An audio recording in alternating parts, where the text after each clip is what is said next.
Assalamualaikum warahmatullahi wabarakatuh. Selamat pagi anak-anak semuanya. Semoga kalian dalam keadaan sehat dan siap untuk menerima pembelajaran kita pada hari ini. Tetaplah semangat dalam mengikuti pembelajaran, walau pembelajaran kita masih kita laksanakan secara online. Teruslah berdoa agar kita bisa belajar di sekolah. Teruslah berdoa agar kita bisa melaksanakan pembelajaran secara tatap muka di sekolah. Sebelum memasuki pembahasan materi, marilah kita bersama-sama mengucapkan basmalah. Bismillahirrahmanirrahim. Pada pembelajaran hari ini kita belajar pendidikan agama Islam dan budi pekerti. Masuk pada bab 3, meyakini Allah Maha Esa dan Maha Pemberi. Buka pada halaman 21. Pada bab ini ada 2 pembahasan subbab. Yang pertama yaitu Allah Maha Esa, dan yang kedua yaitu Allah Maha Pemberi. Rukun iman pertama adalah iman kepada Allah Subhanahu wa Ta'ala. Beriman kepada Allah berarti percaya dan yakin dengan sepenuh hati bahwa Allah itu benar-benar ada dengan segala kesempurnaannya. Guna mengetahui kesempurnaannya, salah satunya adalah dengan mengetahui 20 sifat Allah dan 99 Asmaul Husna. Pada bab ini kita akan mempelajari tentang keesaan Allah dan juga Asmaul Husna yaitu Al-Wahhab. Mari simak dengan seksama ringkasan materi berikut ini. Pada subbab pertama, bagian A, Allah Maha Esa. Apa yang dimaksud dengan Allah Maha Esa? Allah Maha Esa yaitu berarti menyatakan bahwa Allah hanya ada satu. Tidak ada Tuhan selain Allah. Hanya kepada Allah kita beribadah dan berdoa. Allah tidak beranak dan tidak pula diperanakan. Tidak ada yang mampu menandingi Allah. Kekuasaan Allah tidak terbagi-bagi dengan siapapun atau apapun. Allah berdiri sendiri, tidak memerlukan bantuan apapun dan dari siapapun.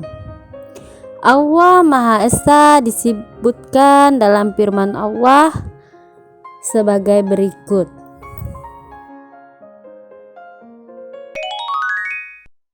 Surah Al-Ikhlas.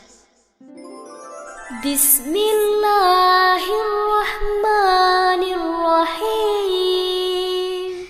Dengan menyebut nama Allah yang Maha Pemurah lagi Maha Penyayang. Qul huwallahu ahad. Katakanlah, dialah Allah yang Maha Esa. Allahus Samad. Allah adalah Tuhan yang bergantung kepadanya segala sesuatu. Lam yalid wa lam yulad. Dia tiada beranak dan tiada pula diperanakan. Wa lam yakul lahu kufuwan ahad. Dan tidak ada seorang pun yang setara dengan Dia. Coba kalian amati gambar berikut ini.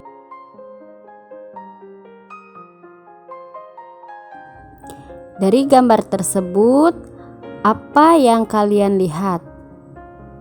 Dan bagaimana pendapat kalian terhadap gambar tersebut? Dan apa kaitannya dengan Allah yang Maha Esa?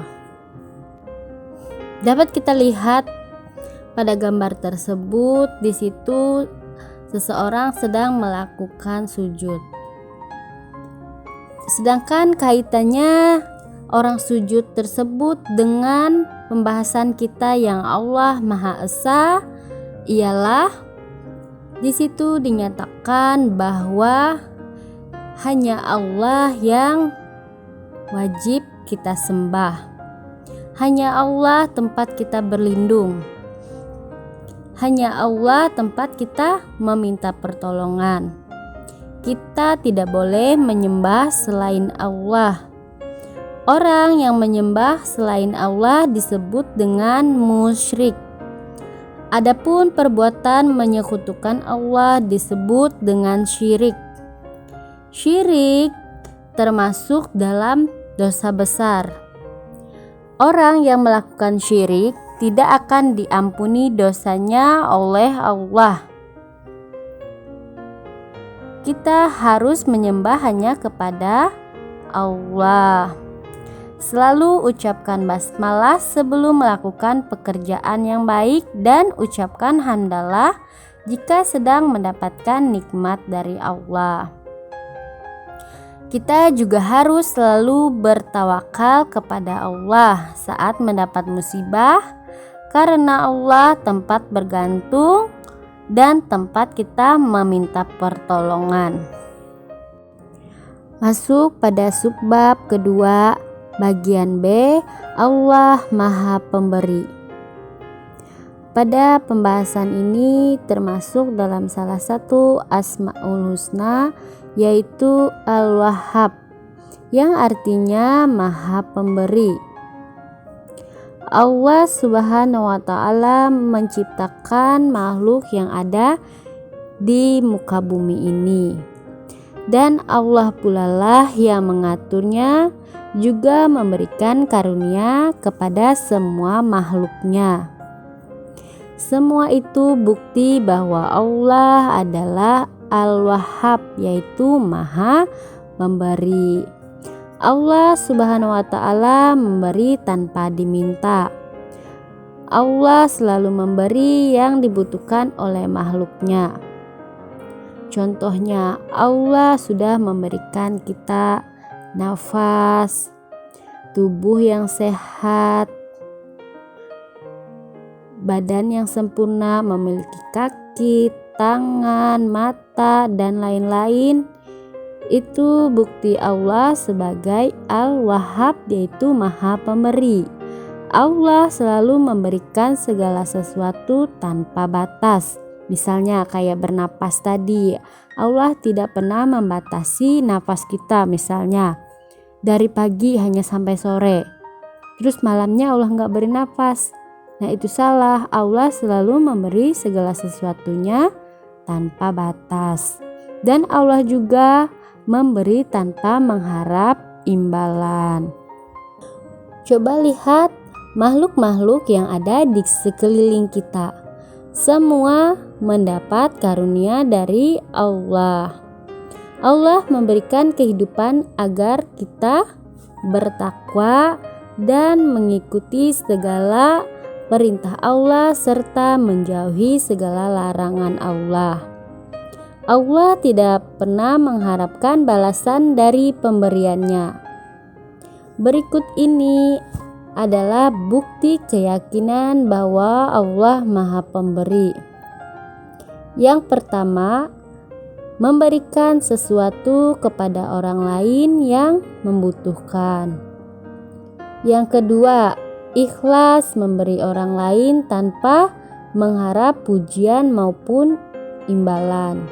3. Memberikan kepada orang lain tanpa harus diminta terlebih dahulu. Nah, kalau kita bisa melakukan ketiga itu di dalam kehidupan kita sehari-hari, itu berarti bukti bahwa kita telah meyakini bahwa Allah adalah Maha Pemberi. Kita harus meneladani sifat Allah yang Maha Pemberi atau Al-Wahhab. Misalnya dengan cara mau berbagi dengan sesama jika mendapat rezeki yang lebih, menolong teman yang kesusahan akan mendapat pahala dari Allah. Kita juga akan meringankan beban teman yang kita tolong. Menolong teman akan menambah persaudaraan. Dengarkan kisah berikut ini dengan seksama. Yusuf adalah anak yang soleh. Ia rajin mengerjakan sholat. Setiap maghrib dan isya, Yusuf selalu ikut ayahnya ke masjid. Ia juga selalu ikut ayahnya menunaikan sholat Jumat. Yusuf tidak pernah jajan di hari Jumat. Ia selalu memasukkan uang jajannya ke kotak infak.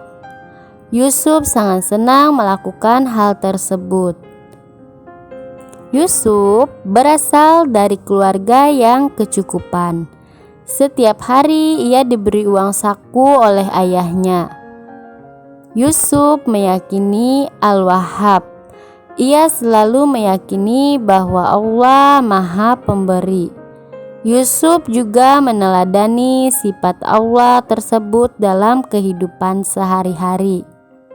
Jika ada temannya yang tidak memiliki uang saku, Yusuf memberikan sebagian makanannya kepada temannya tersebut. Yusuf anak yang senang memberi pertolongan.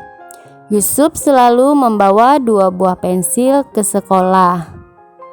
Jika ada temannya yang tidak membawa pensil, Yusuf meminjamkan pensilnya. Yusuf selalu mensyukuri nikmat yang Allah berikan. Jika diberi uang saku, Yusuf selalu mengucapkan terima kasih kepada ayahnya. Yusuf anak yang baik. Ia disayang ayah dan ibunya. Jika diberi uang saku lebih, Yusuf selalu menabungnya. Jika sudah terkumpul, Yusuf memberikan uang tabungan tersebut kepada anak yatim atau orang miskin yang tinggal di desanya. Yusuf juga senang memberi uang atau makanan kepada pengemis yang datang ke rumahnya. Dari kisah tersebut, kita bisa mengetahui bahwa Yusuf memiliki perilaku yang mulia. Ia senang memberikan pertolongan kepada orang lain. Kamu harus meneladani perilaku Yusuf. Kamu harus mau memberikan pertolongan kepada orang lain. Dari kisah tersebut, kita bisa mengetahui bahwa Yusuf memiliki perilaku yang mulia. Ia senang memberikan pertolongan kepada orang lain. Nah, kita bisa mencontoh dari perilaku Yusuf tersebut. Kita harus meneladani perilaku Yusuf. Kita harus mau memberikan pertolongan kepada orang lain. Pembelajaran kita hari ini telah selesai. Semoga apa yang Ibu sampaikan hari ini dapat bermanfaat untuk kalian semua. Tetaplah semangat dalam belajar. Perbanyaklah membaca materi yang ada di LKS maupun di luar LKS. Banyak-banyaklah latihan dalam menulis dan membaca. Selalu jaga kesehatan kalian dengan makan makanan bergizi, istirahat yang cukup agar kalian tidak sakit. Sebelum menutup pembelajaran kita, Ibu ingin mengingatkan kembali kepada kalian untuk selalu mematuhi protokol kesehatan dengan cara 5M, yaitu sebagai berikut.